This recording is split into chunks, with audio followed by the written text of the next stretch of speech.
Hi everyone, it's Rachel here, and welcome to the Walk the Talk podcast. This is a bonus episode. I have decided to upload the audio from a video that I found this morning that I recorded 1 year ago today. So that was back on the 11th of November 2016, when I was going through a really tough time.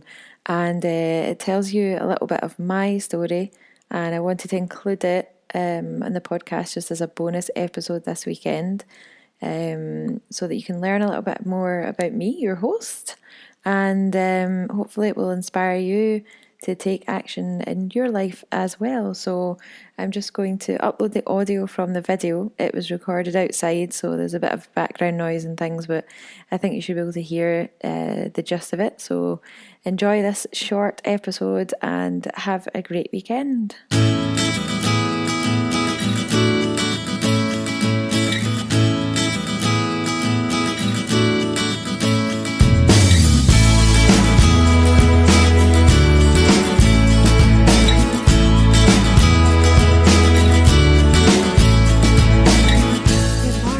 It's Rachael here, Walk the Talk Fitness, cut the crap, combination of everything. I am sitting in my favourite place, and there's no one around, well, there's a few people around, but not many. And I wanted to do this live broadcast this morning because just, something came over me and I decided, I'm going to keep these on, it's too bright, that I wanted to talk a bit more about what's been going on over the last couple of months with me, because there's been you probably noticed if you follow my Facebook posts and my daily emails that something has been going on. So I wanted to talk to you about that. But first of all, I'm going to take you right back to the beginning, to about 10 years ago, right? Bear with me, because it's not going to be a long broadcast, so just bear with me. So about 10 years ago, I got food poisoning when I was in Thailand, and I was very, very ill, in the middle of a shopping centre, and panicked big time. It was a 24-hour thing. I felt a bit better, just had a bit of a dodgy stomach for the rest of the holiday, but what I didn't realise is that panic attack thing that I had in the middle of this shopping centre in Bangkok would have a massive, profound effect on my mental health for the rest of my life so far. And probably about a few months later, when I was back in Scotland, I was on the bus to Glasgow from Hamilton. I was on the X1 bus, if anybody knows it, to Glasgow. And I had an overwhelming fear of becoming ill and being stuck on this bus, and I had another panic attack on the bus to Glasgow, almost asking the driver to open the door on the motorway, but managed to get there okay. And that's kind of when my panicky anxiety thing started, and my IBS as well. So they go hand in hand. It caused me so many problems.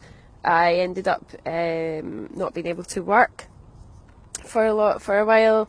I was on all sorts of medications, including antidepressants, anti-anxiety drugs, every single IBS drug that you can ever imagine. I've done them all, and eventually managed to get myself out of it. Now, I'm talking fast forward in a few years now. I was in a relationship at this time, with a guy called Robert, and we emigrated to Australia together in 2006, I think it was. We emigrated to Sydney. That was not one of the best relationships I've ever been in. Let's just leave it there. And so I moved to Sydney. I had citizenship there, not citizenship, but temporary residency. And then a year later, I decided to come home on a whim, and came home, ended the relationship, and I was back at square one again. And this was after moving back and forward to London about 10 times as well. So hopefully you can see I'm building up a picture here. After that, I spent 6 months out of a job, trying to find a job. When I got back from Sydney, finally found a job in a hotel. Because that's what I did, worked in hotels before I did this job. I'm sitting on a wet bench and my ass is getting a bit wet. So got a job in a hotel. It was Hilton actually, and next door to Hilton there was a health club. I joined the health club and joined the gym. The rest is history. Decided that I wanted to become a gym instructor. Left the hotel industry. Paid for all my qualifications, like worked Monday to Friday, went to college Saturday, Sunday for months and months and months, retrained, got a job in a gym, met my second big relationship whilst teaching classes, which lasted, I think it was 2 years. Meanwhile, my anxiety is still kind of up and down. I find it really difficult to make relationships with people, friends and relationships, because of my anxiety. So that's one of the big things why I'm always a bit wary when I meet people that I like. So got into this relationship, moved house, moved in with her. We moved a few times. That relationship was mentally abusive. It was not cool at all, and I managed to get out of that. It was actually at New Year. I can't even remember what year it was. It wasn't about 5 years ago. 2011, New Year over to 2012.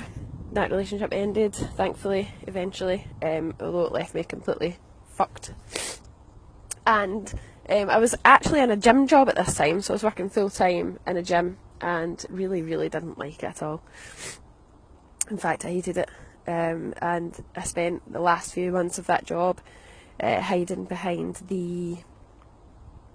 underneath the fire stairs with a notebook, planning my own business, which I launched. So one day I walked into that job, told them that I wanted out, and walked out with a house to pay for by myself at this point, because obviously I'd just come out of that relationship. Debt up to my eyeballs, and pretty much nothing. But I decided I was going to start my own business, so I thought, fuck it. Meanwhile, everybody around about me is going, what the fuck is Rachael doing? Pretty much what everyone says most of the time during my life so far, to be honest. So for the first couple of years of my business, it was proper hard, really hard. I loved what I was doing. Didn't have a fucking clue what I was doing, but loved it. I don't actually, looking back, don't know how I managed to do it, by the way, by myself. It was mental. I eventually got to the point where I had enough money to invest in a business mentor, so I did that. And 2013 was 2014 actually was the biggest growth year for my business. It went mental. I was actually making money. It was good. Everything was going well. My clients were getting great results. I was enjoying, I absolutely love what I do. Teaching group fitness classes. I was started studying nutrition. It was just all going really, really good. My anxiety was good. It was the best it had been since I was diagnosed. In fact, I very rarely suffered from it at all. Went to California for my 30th in September 2014. Came back from there, felt the best I have felt in a long time. And then I fell in love with one of my clients. Yes, I did. Hook, line, sinker, feet in the air, kind of like overwhelming, crazy, psycho, nobody can stop me kind of thing. And those of you that have been following me for a couple of years will remember it, because I changed into a different person overnight. Everybody was ripping the piss out of me. Oh, Rachael, like you said you would never do this, and blah blah blah blah blah. And And yes, I did, but you know, you can't help these things. And it was amazing. It was amazing. It was wow, I didn't think I would ever meet anybody that would be able to deal with me long term. But what I'm trying to say is that I find it very difficult to make relationships with people because of my anxiety, so I always make it, I always tell people, and I'm open and honest about it, about the fact that sometimes going out is difficult for me, and I don't like making plans too far in advance. So I was really, really open and honest at the beginning of this because I knew what a profound effect it can have on relationships. So then I'm not going to go into like major details, but it was probably the best. Sorry, my phone rang. Like, I didn't realise that someone could actually give that much of a shit about me. Like, that's how I felt at the time. But I also felt myself slowly slipping a little bit. Like, everything that had worked for my anxiety was coming back. I was doing a lot of things that were out of my comfort zone. I was, wow, big helicopters. Sorry guys. I was doing a lot of things that were kind of going against what my gut feeling was telling me. I was, running up and down the M6, and I don't regret this at all. Like, I don't regret it. This is not a regret, honestly. I just spent a lot of energy, emptied everything, and had a brilliant time. Decided that I would move last May in 2015. Last May, I decided that I would move from Scotland. So bearing in mind everything that I had built up, my business was in a great position. I was making money. I was comfortable. I didn't worry. I gave up everything on a whim to risk actually having a relationship because I didn't think that anybody could actually feel that way about me. So it was great, and gave up everything. So I stopped teaching group fitness classes. I cancelled all my clients. I closed down everything, and started again and moved down here, where I am now, and I absolutely love it, actually. And things were difficult. Like, again, I was running out of money. Building up the business again was fucking hard, like really hard. Learning, being on my own, missing my friends, my family. My niece was born. It was, and I don't regret it for a second. Please don't get me wrong, I don't regret it for a second, because it's probably been like the most eye-opening, best and worst and craziest 2 years of my whole life. Well, yeah. And as time went on, there's a lot to deal with. Exes, court, crazy stuff that I never thought I would ever have to deal with. And as time went on, I realised that my anxiety was like a big elephant in the room a lot of the time. And I guess it's kind of my fault. Most of it is that I didn't communicate it well enough. But to hear the words, I can't deal with your anxiety all the time, was kind of like the straw that broke the camel's back for me, along with various other things. That wasn't the only thing. There was lots and lots of other things, but that was the thing that played in my mind a lot, and I second guessed myself. Everything that I did was, I felt like I was treading on eggshells because of worrying about how my anxiety was affecting everybody else I was coming into contact with, and then it just went like this.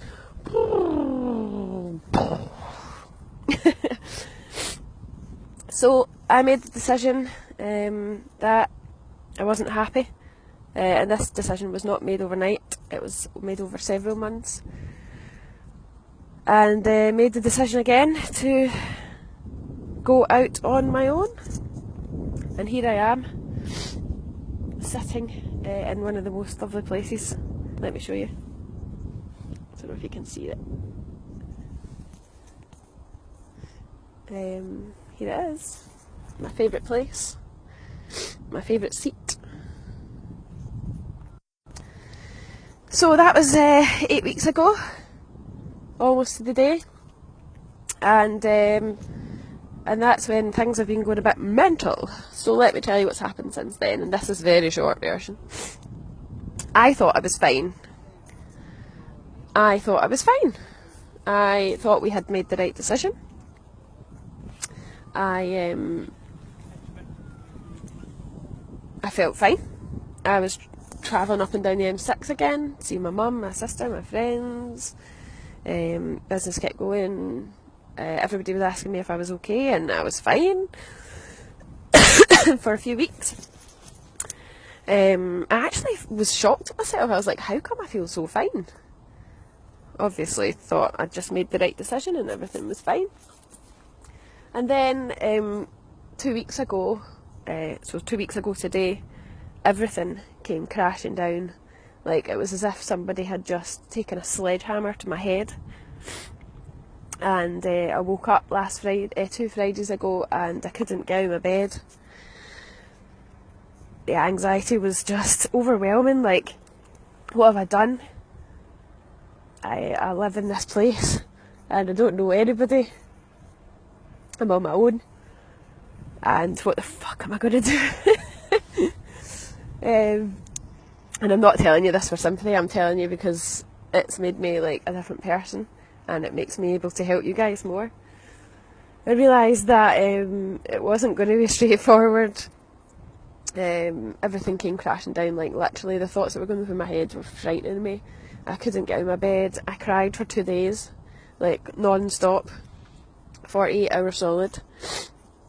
I decided that I'd had enough of working and doing what I do. I wanted to close my business and start again.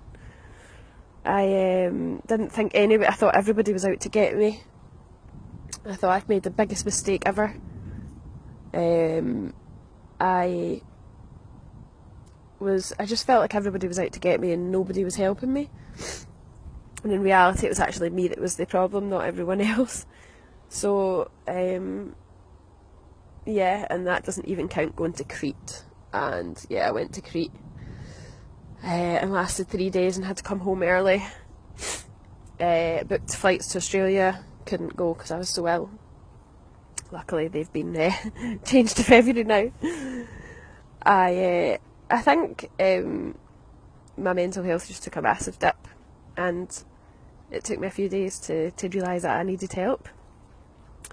So I have reached out to various different people. Luckily I have a great doctor here who has been helping me loads.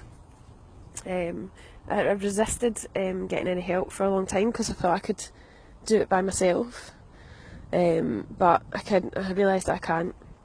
So I've got some help. I have a counsellor, and I'm managing everything else by myself. Exercise, diet, talking to people, doing live broadcasts like this, and I feel like I'm just starting again, but I realise that I'm not, but I feel like I am. So I feel like I'm back to that point when I started my business and I had nothing. And I was feeling really, really sorry for myself for the last couple of weeks. Because I had to, have to get a new house again, pack up here, say goodbye to all the friends that I've made, and decide what I'm going to do business-wise, because I absolutely love what I do and I don't want to give this up. And I've learned so much over the last few years, like, it's unbelievable. I thought what I had was the real deal. I really did, I really did think this is the real deal, this is it for me, I'm finally happy because I've got this and I've got that, and I wasn't happy deep down, and admitting that to yourself is really difficult, really tough when everything looks good on paper. You think, everything looks good on paper. I should be happy, but I wasn't. I mean, on the surface I was, but underneath I was not happy, and it was so hard to admit that. But I'm glad that I did, and I know that I have to deal with the consequences that have come as a result of it. And the consequences are having to deal with another move, having to deal with the financial stress of closing another business and opening and starting again. When people tell you, oh, you'll be fine, you've done it before, you can do it again, like, yeah, okay, that doesn't help. Thanks though. But one of the things that I have realised over the last few weeks is that sometimes you need to stop looking at all the big picture, like, oh God, I need to shut this business, I need to start afresh. Like, everybody's going to think I'm a failure because I'm coming back. Will anybody even want to, like, come near me again? And just focus on the day-to-day stuff. Like going to the gym, keeping healthy, packing the house, making all the decisions, walking like this, and stop thinking about the big picture and just do the little things. So I wanted to tell you that if you're struggling at the moment with anything, my ass is soaking because I've been sitting on this bench. If you feel like you should be happy because on paper it looks like you should, but you don't feel happy, and you want to make changes and you're scared of doing it, if there's something that you want to do but you're not doing it because you're too scared, you fucking can do it. Trust me. And you will learn the hard way, and you will keep learning the hard way until you've learned your lesson. And I think I've learned it this time. Stop giving everything up to risk happiness for someone else, even though you know deep down it's not the right thing. If there's something that you want to do or something that you want to change and you're too scared,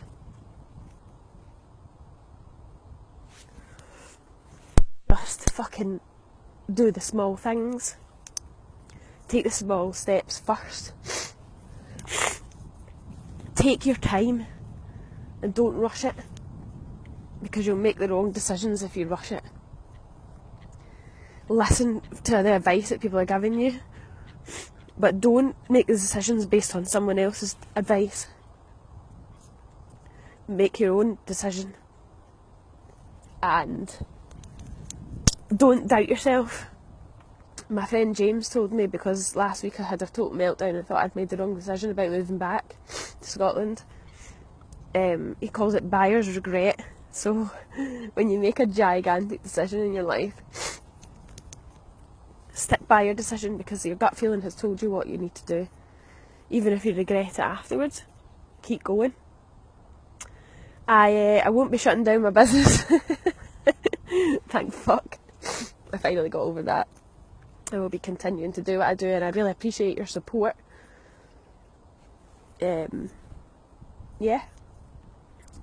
So that's, everything will be continuing as it is.